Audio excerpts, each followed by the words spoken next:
Hello, Tim Sylvie here. Now, today is another ridiculous day here at MotorMouth HQ. Over the last few weeks, we've had former Formula One and IndyCar champions, we've had team bosses, pundits, and motorsport thought leaders. And with each passing show, it feels like we're announcing our biggest guest to date. But today feels like we might just have trumped it again. However, before we get onto that, I have to head, as always, over to Essex to introduce my co-host. But first, did you know that the town of Walden in Essex was the UK's HQ for the production of saffron spice, which is pound for pound the most expensive spice on the planet? From the 16th century, Walden's favourable soil and climate made it the perfect breeding ground for the tiny crimson threads that were sold and exported across the world. So synonymous was the town with the spice that it became, Saffron Walden, which it remains to this very day. Harry Benjamin, what do you make of that? I don't think you're going to get any of those kind of facts on any other motorsport podcast. So we've got the monopoly on that at least. So that's good. It's always good to learn new facts about Essex. It's excellent. I'm very well though in the meantime. Tim, how are you? Not too bad, thank you. I know we're tight on time because we have a very busy guest today. So shall I crack on and introduce the man? Yes, Steve, very important guest. I even put on a shirt for today, so you know it's important. I went t-shirt. Poor effort. Poor show. Come on, Tim. Right. Nico Rosberg was a 6-year-old boy when he decided he was going to follow in his father's footsteps and make it to become a Formula One world champion. 25 years later, he did it, and he did it in style with the best mic drop the F1 fraternity has ever seen, with an almost instant retirement after a mere 5 days, securing the most sought-after title in global motorsport. We're here to learn more about the man, the driver, the businessman, and the entrepreneur, Nico Rosberg. A huge welcome to the MotorMouth podcast. Thank you so much. Great to be here. And hello to all of you MotorMouth fans. Thank you so much for joining us, Nico, and taking time out. We'll dive straight in because what we like to do at the start of every single podcast is just take it back to the very beginning, just briefly. And our listeners would love to sort of hear about what it was like just for you starting out in your early life and obviously growing up in a motorsport family. Was there any other option aside from motorsport? Well, I was obviously very fortunate to grow up watching my father race, and it was so inspiring, so powerful. He was racing in DTM at the time, which was the world's leading touring car championship, and of course there was 80,000 fans. It was crazy. The technology, the battles, I absolutely loved it, and that's where my dream started as well. And at that point, you're growing up. You're racing. When you move into racing, you're very close to your father when you do it. He becomes your manager and helps guide you through karts and so on. That must have been a very special time for you and a nice period to share a passion with your father all those years ago. Yeah, of course. It was such a great father-son activity, and of course also a huge help with that he had all that knowledge and experience, and because he'd done it before with Mika Häkkinen. He'd taken Mika Häkkinen as a manager from go-karting all the way to the Formula One World Championship. So he had done that whole path with a driver already. So he could just kind of replicate it with me. And he was very, very supportive. So that was great.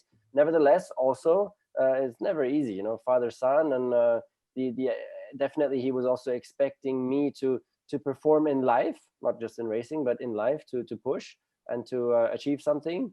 So there was also some expectation. How did you manage that pressure? Because obviously it's a bit of a double-edged sword, as you just said.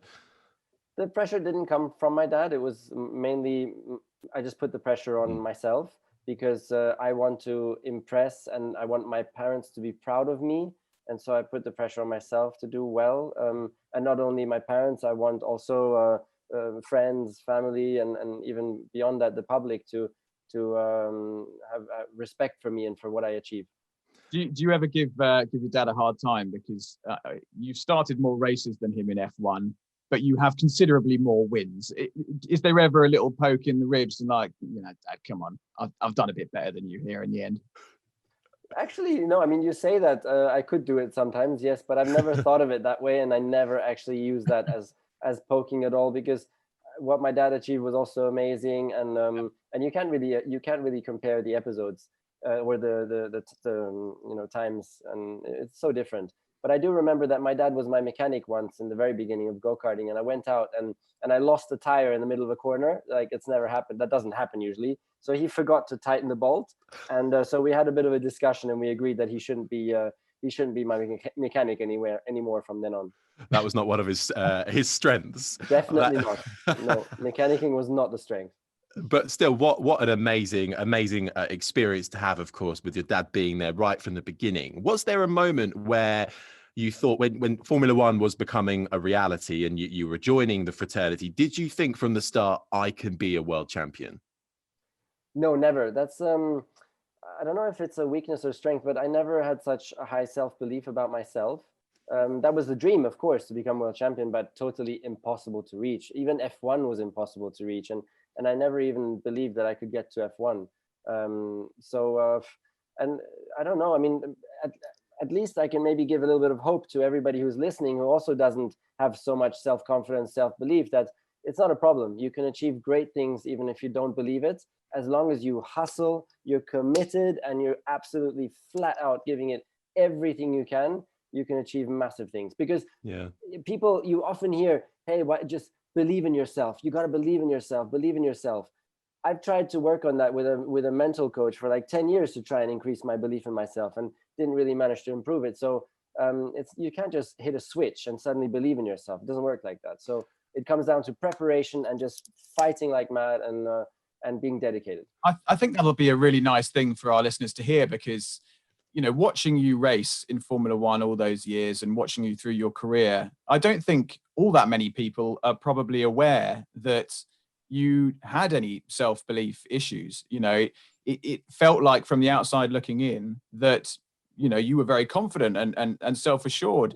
It was that a misconception, do you think? Do you think you hid that part of you from the public when you were racing? Well, of course, there's so much Hollywood going on. I mean, we look like these gladiators in our armor. We look like we're superhuman in that race car. But we have the same issues and worries and fears as everybody else. Of course, some more, some less. But we all have those struggles. And in fact, you often say that the only real opponent in racing is yourself. And it's really getting the best out of yourself and dealing with all these worries and fears and things like that. I think, as Tim said, a lot of people take so much comfort in that. It's brilliant that you're so open and honest about it. I think it's really refreshing as well for you know, athletes to talk about this kind of thing too. Now, your career is obviously incredibly well documented, so we are just touching on a few key things before we get to your latest ventures. And one of the things I wanted to talk about was China.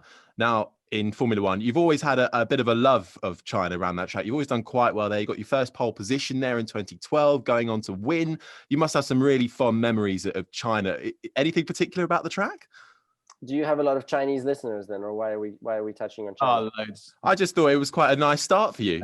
China, yes, China is a special place for me, because also there it took me 111 races to win a first race. And of course, after about 90 or 100 races, you think, okay, maybe it's just not meant to be, and I'm never going to win a Formula One race. And so all the self-doubt creeps in massively, and then to finally get it though was such a special moment. It's such a breakthrough. It's so powerful. You're going to be a Formula One race winner. That's so big.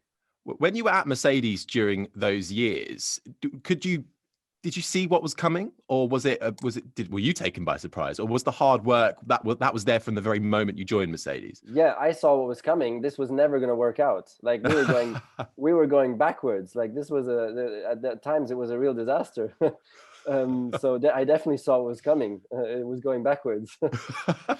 But it was just, I mean, there it's testament to Ross Brawn. Brawn, who is now the managing director for sporting activities in Formula One, and he initiated this transition from Mercedes to get back to being the best, and now the best of all time, because he made some very smart personnel decisions, and people don't really know that. But like if you take, so for example, the chief constructor he took, which was an old friend of his from Ferrari days, it was Aldo Costa. The aerodynamicist he took, those kind of people were so key in turning this thing around, and so definitely Ross has a big part in this as well.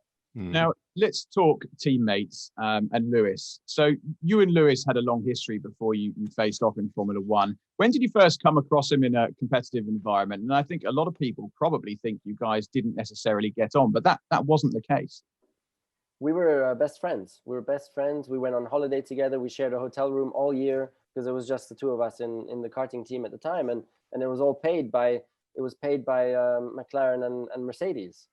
So they were paying for our racing. So it was a great time.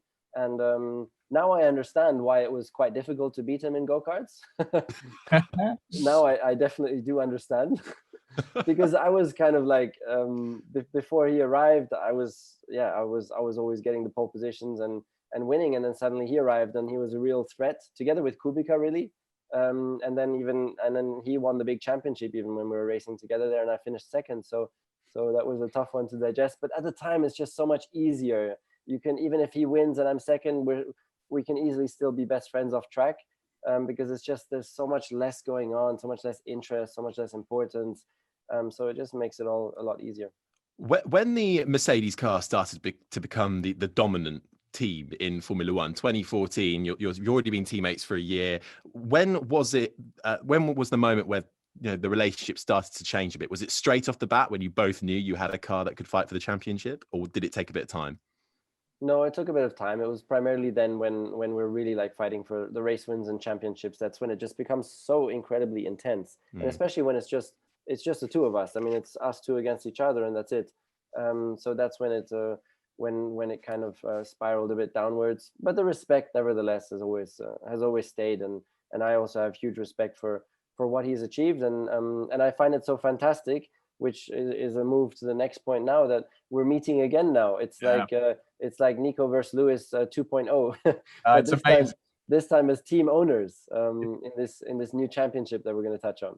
It's so funny that you've now come full circle and you're going to be doing it again as team owners, and we're going to come on to that shortly. I want to fast forward slightly to 2016. You won the World Championship, an astonishing year to be a Formula One fan. The dramas that unfolded that year, the dramas in Spain between you and Lewis, then going on to share victories on your way to clinching the title in Abu Dhabi. After all those years of hard work, working with your father, coming up through the sport, take us back to that day, crossing the line. How did it feel? Well, it was 20 years in the making for me. So imagine you're working for something for 20 years, dedicating your life to that. And then it was just incredibly intense, because throughout that one race, which was the deciding race and end of the year, in my mind, I lost the championship twice. There was two phases in the race where I was convinced, okay, I've lost this. And that was so tough to manage mentally then in those situations, because I had to stay focused, and I was fighting one of the most risky drivers out there in Max Verstappen. But that's really where all my preparation came in handy, and that made the difference. I've been working with a mental trainer and a psychologist since 10 years to prepare for such moments. I put so much effort into the mental preparation with meditation and visualization and everything that goes into it. And then that helps to just not make that mistake when the pressure is at its absolute peak. So then crossed the line, became world champion, and fulfilled my dream, really. So it's emotionally so powerful, lucky to experience that. And that's one of the things that I will forever miss, that I will not be able to experience such an emotionally powerful explosion again in ever, I think, in life. And then the mic drop moment and retirement. When did that first cross your mind? The thought was a couple of months already before the end there. As I was taking the big championship lead, I thought, okay, if I bring this home now, I think it could be a good moment to move on in life. But I never really believed that I could do it. And then when I crossed the line, though, and that pressure released, I felt like, okay, this really feels like a good moment to maybe pull it through. But still, it still took a lot of courage, because it was a jump into complete unknown. Like I hadn't planned anything for the post-career. So it took a lot of courage from my side, but then I committed. It just felt right. I committed, and the exit was exiting is it's an important thing for me to exit on a high. And this exit was like, I mean, for me, the most beautiful. So of course, I'm sorry for the fans that were following me, but still thankful for all those years, and I'm hoping that everybody understands that for me, it was the best to move on in exactly that moment when I fulfilled everything I dreamed of. Yeah, and timing wise, it's all worked out very nicely for you. We're going to come on to what you're doing now, and obviously Extreme E and sustainability and your Green Tech Festival. Before we do, we have something very important, which puts your Formula One championship completely in the shade. This is the MotorMouth Quiz. I will hand over to my illustrious colleague to introduce it. Yes, Nico Rosberg, welcome to MotorMouths, the hardest quiz in motorsport. We have 4 bits of 4 clips to play you, and you're gonna hear them, and then we just want you to provide a little bit of context for them, and then you get points basically Do I based on provide that. context after the clip or during? Yes. After the clip. Okay. So there are 14 points up for grabs. Now, at the moment, if we're looking at the top tier of the table, Mark Webber's up there with 12, Brendan Hartley on 12.5, Alexander Sims and Dilbag Gill currently top it with 14. And then, unfortunately, people like Mario Andretti, Johnny Herbert are all the way down at about 30th position. They did not do very well. And last is Karun Chandhok with 3.5 points. So that's the one to beat. Are you ready for your first clip? I'm ready. Let's do it. Tim, play clip number 1. Here it comes. You have all the testing all day long, so there's a lot of preparing technically for the weekend, for Saturday, Sunday. That's the most important period of the weekend. And I know this. Yeah, so go on then. Michael and Sebastian. It was Michael telling Sebastian to put the mic closer to my mouth, and Sebastian did that then. That was brilliant. Do you remember what year it was? Ooh, that's a tough So one. Michael was obviously my teammate. So let's go for, it's 10, 11, 12. Let's take a guess. Sebastian was sitting there, obviously in a Red Bull shirt. So let's go for 2011. Oh, it was 2012. That's but not fair. you still get 2 points for that. 2 out of 3. It's a very good start. Let's move on to clip number 2. Have a listen to this. Here we go. Come on, guys. Brilliant stuff. Brilliant. What a car you gave me. What a car. Unbelievable. Probably quite a hard one. I'm looking for a race and a year. Let's go for China 2012. Oh, it's worth a guess. It was actually, I'm going to give you a point because you've obviously won a race. I'm assuming you know that because I'm being very generous. It was actually Australia 2014. So the first time you crossed the line winning in that Mercedes dominant car. Okay. Okay. How on earth should I, come on. How on earth should I know that? It's the hardest quiz in motorsport, Nico. That's what we're here for. Okay. Clip number 3. Have a listen.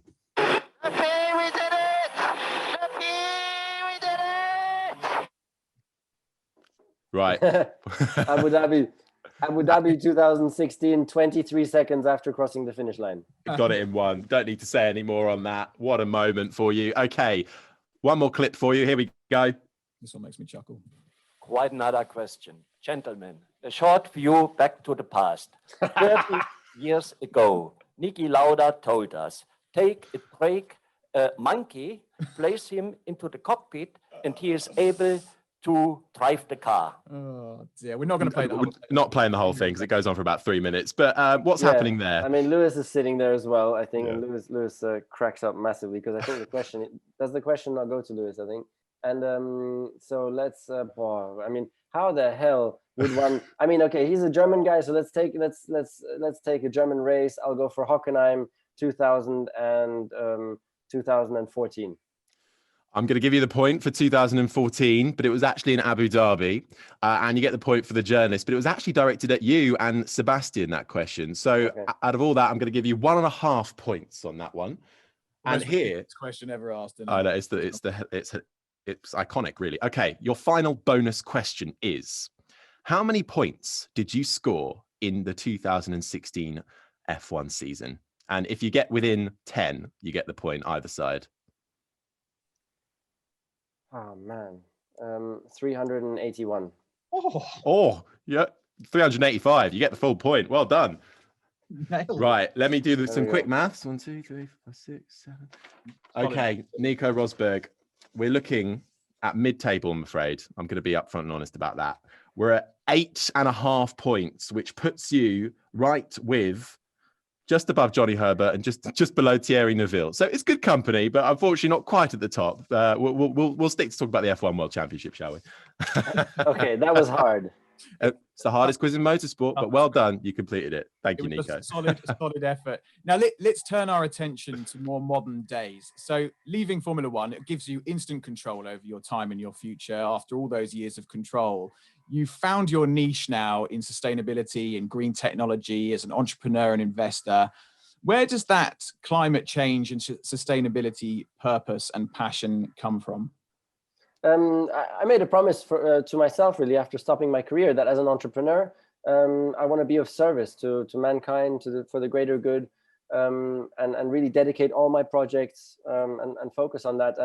And then yeah, sustainability. I mean, primarily coming out of mobility, which is going electric, because the mobility industry is one of the top 3 emitting sectors. So it's causing a lot of damage longer term, and there's a huge opportunity there in mobility to make a difference. So that's really how I started my path as an investor, investing into multiple startups, and that's how everything started.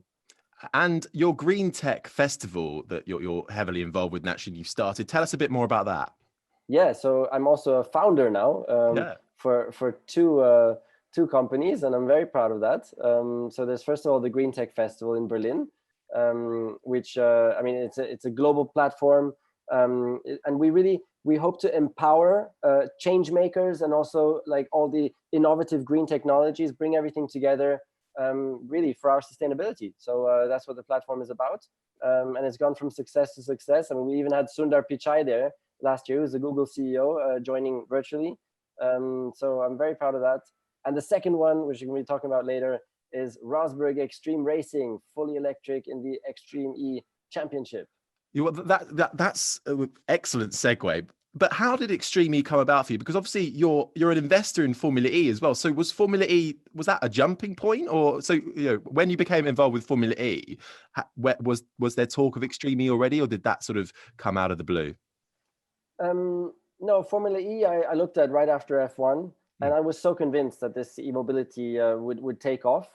And so there was an opportunity there to invest into Formula E and become a part and support them in different ways. So I took the chance, and it's gone great. I mean, it's almost a unicorn now, and they've done a fantastic job, and also brought in all these different manufacturers. And really, I mean, it's the way they've positioned the championship, that the races go to the fans, into the city centers. They really showcase electric mobility, make electric mobility cool. It has a great purpose. And of course, out of Formula E, from the amazing mind that is Alejandro Agag, comes Extreme E, of which you are, of course, entering a team. So tell us about your Extreme E entry. And for those who might not be familiar with the championship yet, tell us a bit about how it works.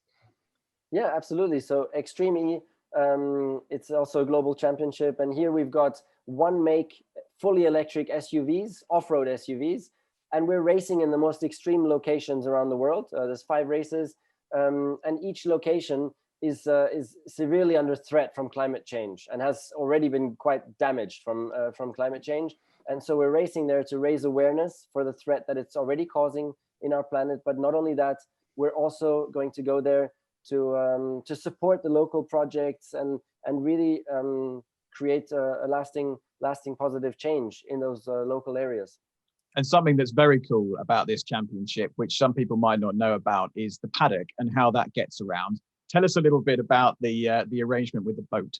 Yeah, of course. I mean, logistics is something which is difficult to make it climate neutral, and therefore Alejandro thought that the best would be to buy one of the most sustainable big ships there is out there, which is the same boat as Greenpeace use, actually. And so the whole paddock is on there and traveling on there from race to race around the world.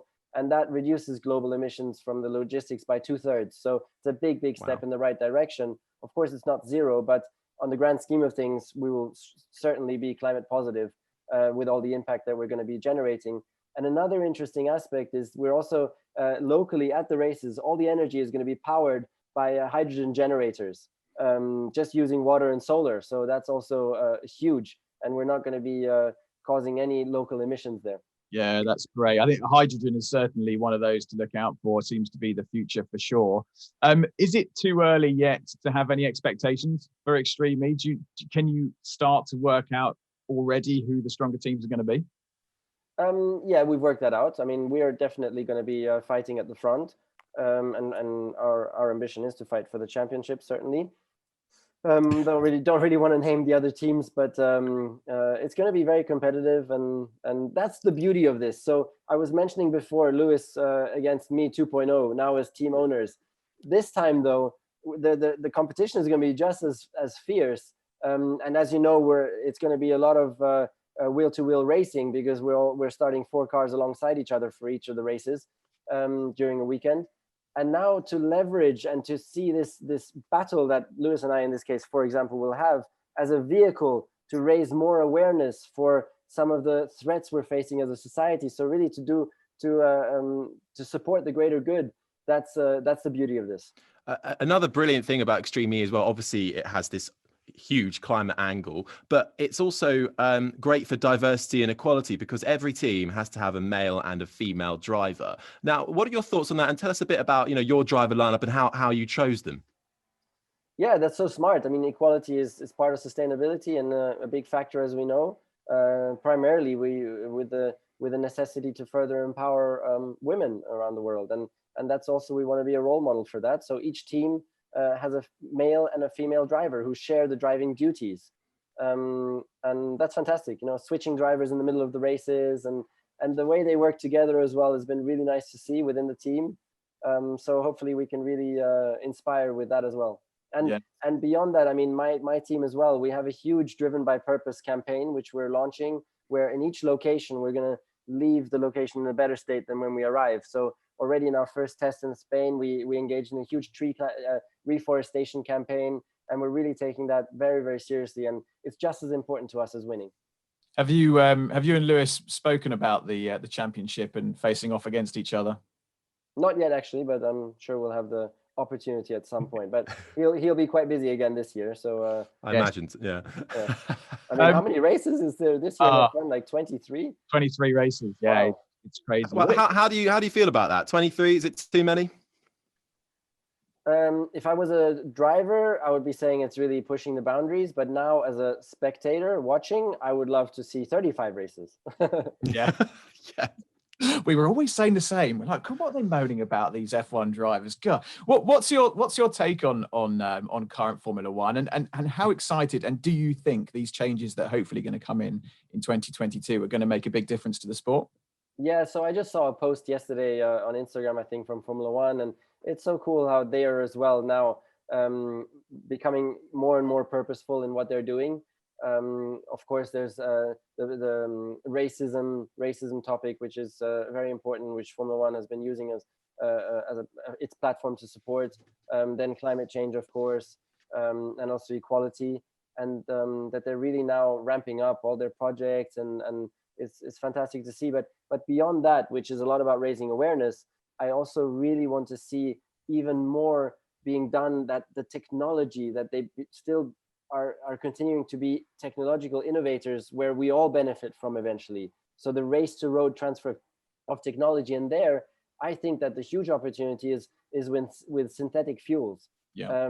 Because it will take years for electric mobility to penetrate globally, and then also electric mobility alone is not enough. You need to have renewable energies powering those electric cars, and until that happens in emerging markets, it's going to take years. So there might be a fast-tracking way by using synthetic fuels. The problem is synthetic fuels are very expensive to produce. The logistics are also still very polluting. So there's still some challenges. But if F1 could play a key role there, that would be beautiful. That's a really interesting topic, because we've often asked guests, what is the future for Formula One? Is it going to become obsolete? Formula E has this, single-seater electric contract sewn up, so they can't go fully electric, and probably wouldn't want to go fully electric. Do you think, on the basis, to your point about synthetics and so on, that Formula One still has a future, 20, 25 years from now? Oh, absolutely. Formula One will always remain the pinnacle of motorsport. It's what we love most. Seeing those gladiators out there fighting. So certainly will remain, but they need to do their homework, and they need to stay relevant also technically. And it's just not easy because the decisions they need to make like 5-6 years in advance, and it's so difficult. Because another one would be fully electric is not an option, because the battery density is not high enough yet. So you're going to be going too slowly if you go electric, unless you do swappable batteries. That would be an option to keep the performance up. And if not, you have hydrogen, which would be fantastic, really, as a solution. But it's maybe too early, because it's just not relevant yet for the mobility world. So it's a very difficult one. It'll be fascinating to see how it all unfolds in the coming years. And speaking of the future, we've seen obviously in the news last week, Lewis Hamilton's just signed for another 1-year deal with Mercedes. What do you think about that? Do you think he's done after this year? No, I don't know. I can't put myself in his head, but I think it was great news, because of course we all love watching him fight out there and battle the Max Verstappens of this world, and it would be incredible to watch him on his way to trying to get that 8th title. Is going to be pretty insane. And what do you think Valtteri needs to do to do what you did and beat him? Valtteri needs to become more consistent, I think, and also he needs to use Lewis's weaknesses a little bit more. Lewis has the tendency sometimes to lose a little bit of focus and then drop the ball a little bit. And if you pounce big time onto that, you can extend that period for a couple of races. So he really drops the ball for a couple of races then. But if you don't pounce on it, he'll be back straight away. And there's the only opportunities you have to make inroads into his points, because when Lewis is at his best, it's so difficult to beat him, and that's what Valtteri just needs to try and do better, and he needs to be more consistent as well to use those periods more often. Do you think his seat is seriously under threat from George Russell after that brilliant display in Bahrain? I don't know if that seat necessarily is under threat. I mean, Valtteri is doing a very, very good job in that position. He still finished second in the championship last year. He wins races, gets pole positions, so you can't say he's doing a bad job. And but of course, George Russell is a fan favorite in a big way. And we'd all love to see him in a Mercedes. So he'll definitely have a chance at some point in the future. Now, Nico, we have a final 3 questions, which we ask all of our guests, and they throw up various different answers. I'm actually going to, on this occasion, make it 4. They're relatively quick fire. The first one, I want to know, you've had a glittering career. You've done everything you set out to do. You're a Formula One world champion, and you're now in business. If you could, would you have done anything differently? Is there anything you would have changed in your path to the present day? Absolutely. There's quite a few things I would change, but I don't really feel the urge necessarily. Like, it doesn't come to me every day, oh, I wish I could have changed it in the past, because I'm so lucky that I managed to fulfill my dream in such a way in the end. If I wouldn't have managed to do that, certainly it would be more difficult to live with the mistakes that I did along the way. Yeah, and I suppose mistakes, they're not a bad thing, are they? You Part learn of life. mistakes. It gives you that extra knowledge. Yes, of course. So if I can add to that, so since I spent so much time with a psychologist, that was one of the key things that I worked on. It's to learn to not only hate failure, but to also accept failure, and even sometimes appreciate failure. Very difficult, but to be aware of that, try and appreciate failure. Of course, not every failure. Some failure is really horrible, but if it's not too bad, then really appreciate the failure, because it's an opportunity to grow. It's an opportunity to become better. And it's only thanks to failure that I became world champion. Yeah, very wise words, and completely agree with that sentiment. And that actually brings us nicely onto our second question. How much of your success is down to, luck and right place, right time, and how much is down to sheer hard work? Luck always plays a role. If I think back in my career, there was always luck in so many steps of the way. But the big point is, most of the time you create your own luck by hustling, by being tenacious, by practicing the hell out of it.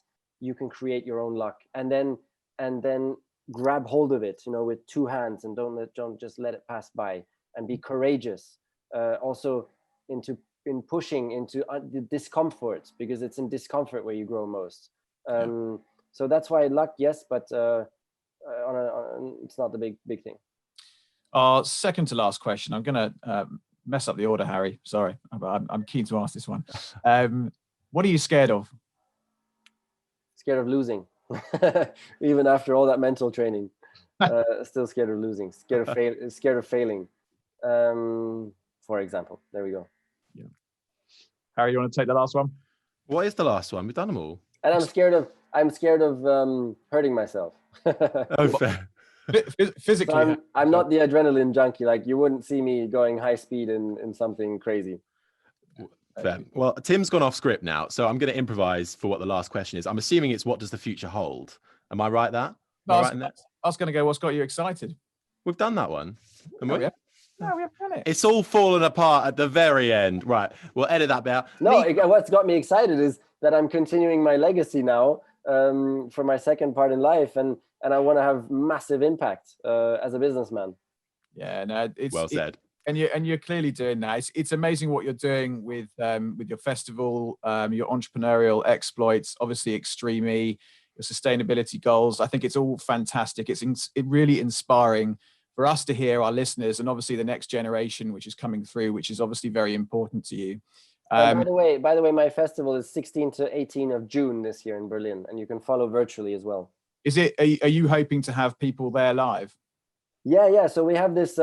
We've invested a lot of time into creating this Corona concept, where last year we had 3,000 people on site in the middle of Corona. Wow. Being super careful, and it's super robust. Like, there's no risk in there. So we're going to be able to do the event in person as well this year. So it's hybrid. And how does someone get? I mean, is this you register, or is it an invite only? Do you have to be in a certain field, or could you just buy a ticket and go? No, anybody can register. Anybody can register online for the virtual part, and if not, you can also buy a ticket, of course, and join us in person. I feel a trip to Berlin coming in June, Harry. Hey, anything that gets me out of the house, I'm there. Yeah. Nico Rosberg, Formula One world champion, all-round good guy, sustainability entrepreneur and businessman. Thank you so much for giving up your morning and joining us on the show. That's been the MotorMouth podcast. Nico Rosberg, thank you so much. Thank you so much. What was the most awesome moment in your podcast so far? Oh my God, Nico. There's been loads. Apart from this, obviously, present company. Mario Andretti was pretty cool. What did he say? Huh? What did he say? What did he talk to? Mario. I'm talking about a moment, not a guess. Like a moment that was like, oh my goodness. I'll tell you what it was. We had it recently for me. This is our 61st episode, although that might not be true when it's released. But as of time of recording, this is our 61st show, right? And my highlight, this is really weird, and I alluded to it during the show, Harry. So when we interviewed Gunther Steiner last week, we turned the mic on, turned the cameras on. It's done a little bit like what you've just done, but he spent maybe 20 minutes before the show asking Harry and I all about ourselves. He just turned it completely around and was being like dead friendly and really interested. And, what's your business about? What's the podcast about? What else have you got going on with it? And we sort of just felt like we were being interviewed, and it was so refreshing to have a high profile guest come on and say, hang on a minute, before we start, I'd love to know about you guys. So for me, that was a really sort of touching, nice moment. And I said it to Gunther at the end of the show while we were recording. You get guys that come on and that it's just, they can't wait to get off. It's like, let's do, I don't want to do these silly interviews. And it was sorry, I have to go. Yeah, I could see that coming. But I just like that. What a lovely moment. Yeah. And it just really made me feel like, I love what we're doing here. This is great to meet these people who are so high profile and so well known, and they turn it around and start asking you things. I thought it was just a really lovely thing. So that would be my highlight. That's a very nice story. And very inspiring as well. Yeah, no, that was good. I think my one is probably a recent one. It's actually, we had Jaime Alguersuari on the show. If you remember him back in the Toro Rosso days. Yes, of course. And it was a really interesting moment because he talked about the day that he got told he was basically being sacked by Toro Rosso, and he thought he was a shoo-in for the next year. And he still remembers it to this day. But he talks about how that, he'd been racing since, he was 4 years old or whatever. And each time he put the helmet on, he was smiling. And after that year, he just stopped smiling, and sort of he was brave enough to make that decision to basically just kind of put a stop on it, and go, what, if I'm not enjoying it anymore, what's the point in doing it? I'm not really doing it for me anymore. And if I'm doing it for the money, is that the right reason? I don't know. And so obviously carved out this whole new career for himself and being a successful DJ. So I thought that was it's such a unique story in the world of Formula One. I just thought that was a really nice, honest chat about, the highs and lows of it. So that was my personal favorite.